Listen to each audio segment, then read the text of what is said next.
The scalding heat pierced my skin as Vivian, my mother-in-law's cruel words hung in the air. People with no job and low education like you are not welcome in this house. Right after that vicious statement, she poured hot water on me. It's hot! Stop! I cried out, my voice cracking with pain and shock. I couldn't believe what was happening. My heart raced as the burning sensation spread across my skin. Her behavior shocked me to my core. Pouring boiling water on someone is a horrifying act, no matter the reason. Thankfully, I wasn't severely burned, but it could have been worse. I stood there trembling, in complete disbelief.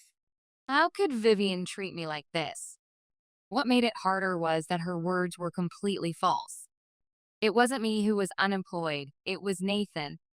He had lost his job months ago, so I have been supporting the family with my stock trading. Yet, here I was, being blamed and attacked. My anger bubbled up inside me like a volcano ready to erupt. I felt something break within me, like I'd reached my absolute limit. I couldn't tolerate her behavior a second longer. With newfound determination, I decided to stand up for myself. If this is how you feel about me, then I'll leave. You win, I told her, my voice steady despite my emotions. Vivian didn't even pretend to be upset. In fact, her face lit up with satisfaction. You're finally leaving. That makes things easier for me. Her cold reaction made it clear she felt no remorse.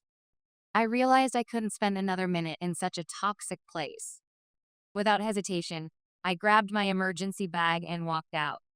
I headed straight to my parents' home. I knew they would welcome me. What Vivian didn't realize was that I was far from helpless. In truth, I was the financial backbone of her household. Since Nathan lost his position, I had been trading stocks successfully. I earned about $50,000 monthly from my portfolio. I didn't need to depend on her or anyone to survive. Even if she were to come back later begging for financial help, I wouldn't give her a penny. She had treated me with such cruelty that she didn't deserve my generosity. She would have to face the consequences of her own actions. I had been married to Nathan for about 3 years. We met at university where we both studied economics. We found many common things about each other and we truly enjoyed each other's company. After graduation, we secured positions at different financial firms. However, despite our busy schedules, we maintained a strong connection with each other. After years of dating, Nathan finally proposed. Eliza, I will make you happy. Please marry me, he said, his eyes filled with promise. I believed him completely. I thought we would build a beautiful life together, but reality unfolded differently than my dreams. Now, reflecting on everything, I'm grateful I found the courage to walk away. Sometimes removing yourself from a toxic situation is the most powerful act of self-preservation. When Nathan proposed, I eagerly responded, yes, I want to walk the rest of my life with you, Nathan. We planned our wedding with dreams of creating a joyful life together. I was thrilled about starting our own family and experiencing marriage. However, shortly after our engagement, Nathan surprised me with an unexpected request. Hey, Eliza, he began hesitantly. Would you consider quitting your job and moving in with me at my mom's house? My heart sank as I processed his words. What? I don't mind changing jobs, but we're newlyweds. I'd really prefer for us to live just the two of us, I replied, trying to hide my disappointment. I understand your feelings, he said, squeezing my hand. But I'm worried about leaving my mom alone. Don't worry, I'll make sure it won't be difficult for you. Nathan's father had passed away when he was in middle school, leaving him and his mother to rely on each other. As an only child, he felt deeply responsible for her well-being. Understanding his emotional attachment, I reluctantly agreed. Okay, I'll live with you and your mom, I said, ignoring the warning bells in my mind. 3 weeks later, we moved into Nathan's family home. Initially, Vivian appeared pleased to have her son back. She greeted us with a smile, but when her gaze fell on me, her expression transformed. Her smile vanished, replaced by a cold, calculating stare. She clearly resented my presence in her home. She muttered something under her breath that sounded like, "You didn't need to come here." I forced a smile while anxiety bloomed in my chest about living under her roof. Despite the tension, our first day passed without major incidents. The next morning, I was jolted awake by Vivian shouting at me, "Are you still sleeping? Hurry up and make breakfast." I glanced at the clock through bleary eyes. It was only 5 a.m., still completely dark outside. I sat up, disoriented and confused by the early demand. "Why so early?" I asked, my voice still thick with sleep. "Don't just lay around because you're not working," she snapped harshly. Still half asleep but wanting to avoid conflict, I dragged myself out of bed and headed to the kitchen. While I prepared breakfast, Vivian hovered nearby, criticizing my every move. "Hurry up! Why are you so slow?" she demanded impatiently. My hands trembled with stress as I rushed to finish cooking. After 20 minutes of intense pressure, I finally finished preparing breakfast. "I'm sorry for making you wait," I said politely, hiding my frustration. "Finally done? Can't you do it faster?" she complained again. Her cutting words stung, but I swallowed my response. As I sat down to eat, a wave of uneasiness washed over me. Living with my mother-in-law was already proving far more challenging than I had anticipated. I wanted to explain that cooking quality food takes time, but instead, I just smiled and tried to let it go. Unfortunately, Vivian wasn't finished with her barrage of complaints. "What is this? The soup is too salty," Vivian said, glaring at me with disgust. "I don't think it's that salty," I replied cautiously, trying to defend my cooking. "What are you saying? Are you implying something is wrong with my taste? Are you trying to kill me by feeding me such salty food?" she snapped, her voice rising. Her accusation left me stunned. I had never intended or even thought of such a thing. Why was she twisting my words this way? And why was she so cruel to me? Her behavior was confusing and painful. Gathering my courage, I decided to address the issue directly. "Vivian, why are you so harsh on me? What are you talking about?" "I'm not being harsh," she said, feigning innocence. "Or are you trying to make me look like the bad person here?" "No, that's not what I mean," I stammered, feeling my confidence crumble under her intense stare. Her intimidating presence made it impossible to continue the conversation. "Finish eating, then clean the dishes. After that, there's laundry to do," she ordered coldly. "There's no time to rest." From that day forward, Vivian continued her campaign of criticism. She found fault with everything I did. It was mentally and physically draining. When I cleaned the house, she would inspect every corner. "You missed the dust over there," she'd point out. When I did the laundry, she'd examine each item. "There's still a stain here. Are you even doing it properly?" After a month of this treatment, I felt completely broken down. I was reaching my absolute limit. One night, I decided to talk to Nathan about the situation. "Nathan, I need to talk to you," I began hesitantly. "Your mother has been saying mean things to me every day, and it's really hard for me. Could you please ask her not to speak to me that way?" I expected some comfort or at least acknowledgement, but Nathan remained silent. His lack of response only intensified my frustration. "Nathan, are you listening?" I asked, my voice strained. That's when I noticed something was off. He looked pale and uneasy, like he was hiding something important. "What's wrong? Did something happen?" I asked, my anger shifting to concern. Nathan hesitated before finally speaking. "Actually, I've been fired from my job. I felt like I'd been hit by a truck." "What? Is this some kind of a joke?" "No," he said quietly, avoiding my eyes. "The company had to lay off many employees because profits dropped. They decided to downsize, and I lost my position."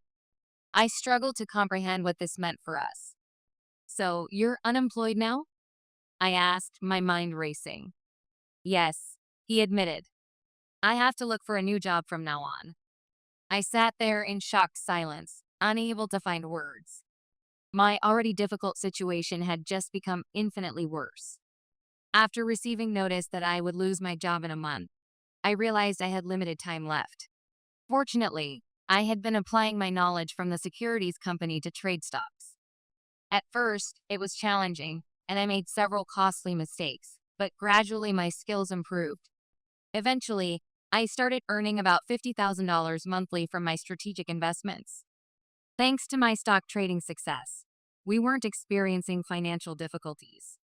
I concentrated on supporting Nathan and tried to ignore Vivian's daily harassment. I resolved to remain strong for Nathan's sake. He had just lost his position, and I felt responsible for keeping our household together. Despite Vivian's continued harsh treatment, I endured it to support him. A month passed, and Nathan officially became unemployed. Initially, he made some effort to search for new opportunities. However, as weeks went by, he spent more time at home, creating excuses about his job search. "Shouldn't you take your job search more seriously?" I suggested gently one evening. "I'm looking," he replied defensively, "but it's hard to find a company that suits my qualifications." His attitude suggested he wasn't genuinely committed to finding employment. I felt frustrated but remained silent and continued supporting our household financially. Meanwhile, Vivian's treatment worsened considerably. Her criticism became more frequent and cutting, leaving me increasingly exhausted. At first, I believed I needed to tolerate her behavior because of Nathan's situation. But as time progressed, my perspective shifted. I began feeling drained and miserable every single day. One morning, Nathan left the house earlier than usual. His early departure was unexpected, and I hoped it signaled renewed dedication to his job search. After he left, I began my daily chores as normal.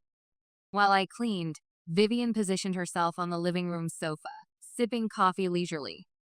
"Make sure you clean properly," she said with her typical sharpness. "Don't miss any spots." I ignored her comments and continued my work. Suddenly, she erupted into a tantrum and started screaming at me. "How dare you ignore me? You're just a mere daughter-in-law. You don't even have a real job," she yelled, her face reddening. I tried maintaining my composure while continuing to clean, but her rage intensified. She approached me aggressively and shouted even louder. "Unemployed and useless people like you have no place in this house. Leave." Before I could defend myself, she grabbed her pot of hot water and poured it on me. The scalding liquid splashed across my skin.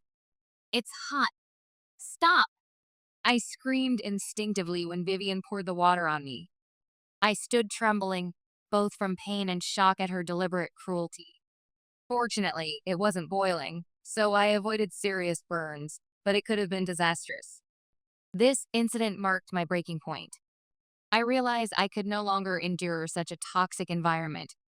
Her behavior crossed all boundaries of decency, and something had to change immediately. Vivian appeared momentarily shocked by my reaction. However, she showed no remorse for her actions. Instead, she smirked coldly and said, "This is what I've been saying all along. If you're not working, you should leave this house." Her callous words struck deeply, but I had reached my limit with her abuse. I took a steady breath and replied, "Fine, I'll leave." "Good," she responded, sounding almost pleased with herself. "That makes things easier for me. Leave quickly." I couldn't bear another moment in that poisonous environment. I packed my belongings hastily and left that very day. I headed directly to my parents' house in the suburbs. When I arrived unannounced, my parents were surprised to see me standing at their doorstep. They weren't expecting me, but welcomed me with open arms and genuine concern. I kept checking my phone, expecting Nathan to call or message asking about my whereabouts. But he never did. Days slowly transformed into weeks with complete silence from his end. I felt a sting of loneliness, but resolved not to contact him first. If he truly cared about our marriage, he would reach out to me. A month of silence passed, and my feelings for Nathan gradually faded like morning mist. I began seriously contemplating divorce as a realistic option. It seemed clear he had no interest in salvaging our relationship. One morning, barely after sunrise, the doorbell at my parents' house chimed unexpectedly. I checked the security monitor and felt my stomach tighten. Nathan and Vivian were standing outside, looking impatient. What could they possibly want after a month of radio silence? "Yes, what do you need?" I asked through the intercom, keeping my voice steady. Vivian immediately shouted, "I've forgiven you. Now come back home." Her words left me stunned. Forgiven me? For what exactly? I hadn't done anything requiring forgiveness. Her statement made absolutely no sense. I replied with forced calmness, "Thank you for saying that, but I don't think I've done anything that needs forgiving." Then I ended the intercom connection, hoping they would leave. Instead, Vivian began pounding on the door and yelling demands. "Don't hang up on me. Let us in.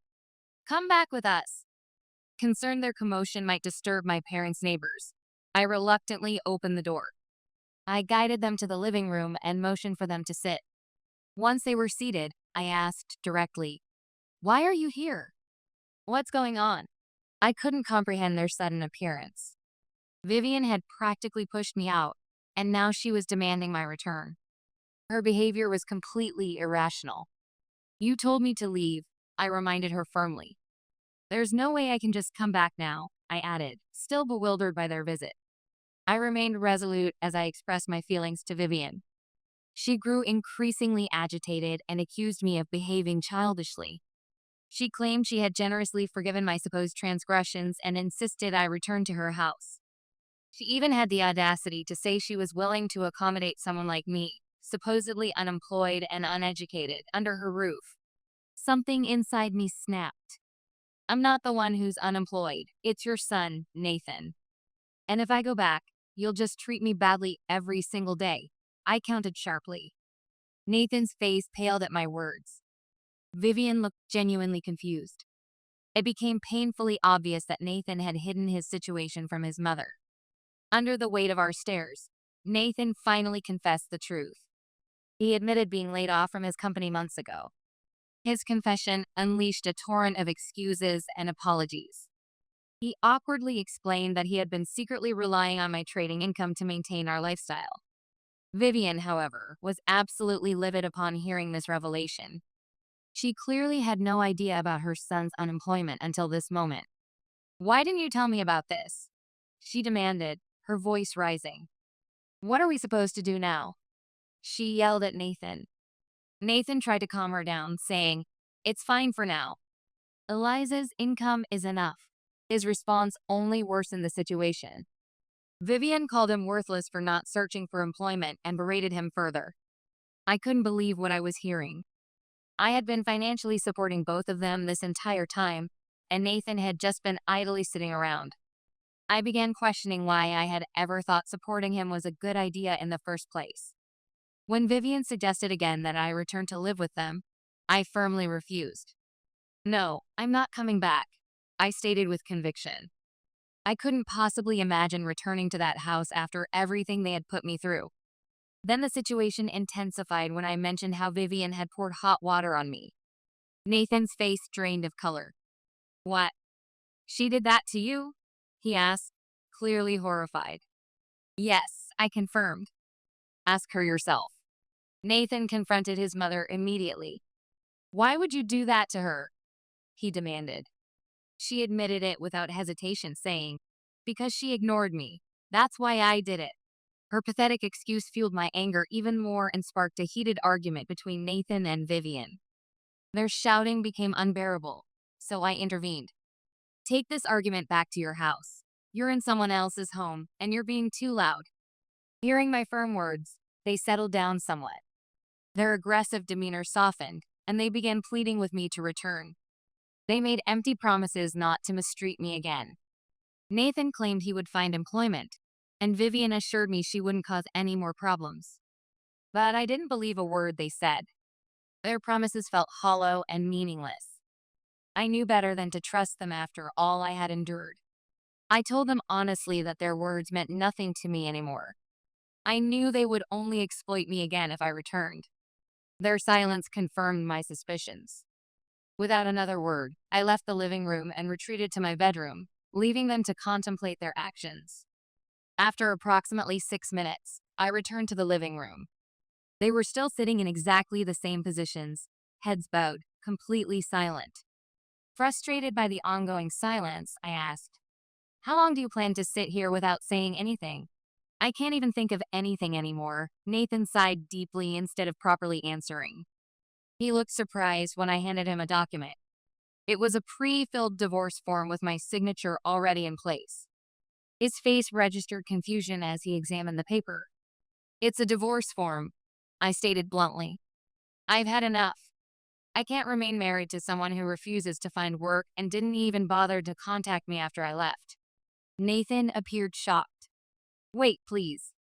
This is too sudden," he protested, visibly upset. I found his reaction irritating. He seemed incapable of understanding that his actions, or lack thereof, had brought us to this point. He had abandoned me when I needed support most and left me to handle everything alone. "I've already made up my mind," I said firmly. "No matter what you say, I'm divorcing you." Nathan still couldn't accept reality. "Isn't divorce too harsh?" he asked, his voice shaking. "No, it's not," I replied coldly. "This is your fault." I turned toward Vivian with the same icy tone. She was equally responsible for my mistreatment. She remained silent, but her expression revealed resignation. Eventually, Nathan signed the divorce papers, though he warned, "Don't regret this later." But I only felt relief washing over me. "The one who will regret this is you," I responded confidently. "I'll submit the divorce application myself. I don't need any compensation. Just leave me alone and go home." With that, our marriage officially ended. It may have seemed severe, but it was necessary for me to escape Vivian's harassment and Nathan's complete lack of responsibility. 3 weeks later, while relaxing at my parents' house, I received an unexpected call from Vivian. She sounded distressed and panicked. "The electricity and gas have been cut off," she said frantically. "Did you do something?" I explained calmly. "I stopped paying for your and Nathan's living expenses. That's why." Her tone shifted immediately from accusatory to pleading. She awkwardly asked for my financial assistance. It was painfully obvious she expected me to rescue them again, just as I always had. "I only need help for 2 months," she bargained, but even that request seemed excessive. Her plea struck me as completely unreasonable. We were no longer family, and I had no obligation to support them. I firmly declined and suggested she ask Nathan for help instead. After all, he had promised to find employment and support her. She couldn't comprehend my refusal and continued begging, attempting to manipulate me by emphasizing she was still my ex-mother-in-law. I remained resolute in my decision. I ended the call and promptly blocked her number. After this incident, I made the conscious decision to sever all ties with Vivian, who continuously harassed me, and with Nathan, who had proven consistently unreliable. Once I established these boundaries, life at my parents' house became significantly more peaceful. I started focusing on my personal growth and rebuilding my life. A few months later, while on vacation and reviewing stock charts, I received a message from Nathan. He apologized for his behavior and acknowledged his excessive dependence on me. He mentioned finding recent employment at a factory. Despite his apology, I had absolutely no interest in reconnecting with him or anyone associated with that painful chapter of my life. He also complained that Vivian still treated him poorly and bizarrely asked if I would consider returning. After reading his message, I knew with complete certainty that reconciliation was impossible. I blocked his number without hesitation. Approximately 5 months following my divorce, a friend introduced me to Garrett. He was reliable, compassionate, and treated me with genuine respect. Despite our age difference, we connected wonderfully. We weren't rushing into marriage, but I thoroughly enjoyed the quality time we spent together. I made a conscious decision to embrace the present moment and release the painful memories of my past.